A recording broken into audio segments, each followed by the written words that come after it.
what happened in free agency, look at the current state of the Giants roster, and then deliver the 7 round mock draft. I'm going to break down my thoughts on the current state of the Giants organization, our current roster, the moves we've made so far, and things like that. It has just been absolutely god awful. We are seeing the fourth year of the Joe Schoen and Brian Daboll era, and their plan to fix this team.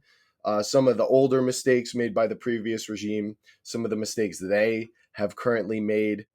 If they do manage to fix things, it would look really bad on Daniel Jones, but nobody is confident that they're going to be able to fix things, at least this year. And I mean, nobody.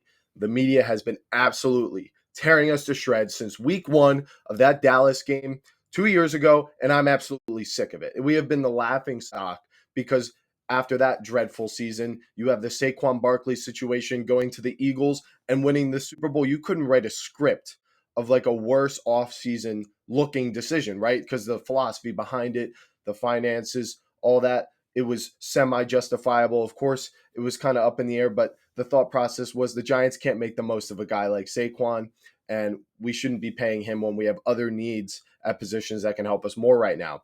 Obviously, in hindsight, it looks like you should have just kept him anyway for the fan base and everything like that. But yeah, we've been getting torn to shreds over decisions like this, over not succeeding, and we need to figure out how to fix this team and what is wrong with this organization.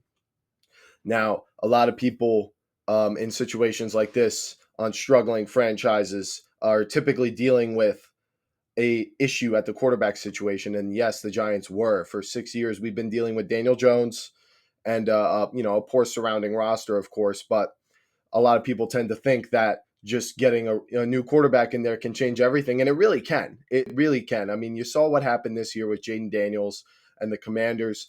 Me and many others did not view their roster as ready to go anywhere.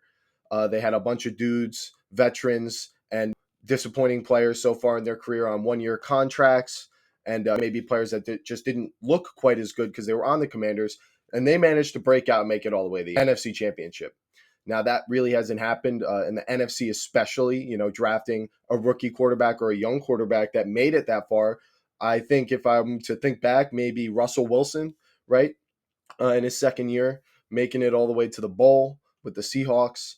And then you have guys like Dak, who was a later round pick, but they lost in the first round, and we know how it's gone for them since. So how are you supposed to truly build a team that can be sustainably successful for years?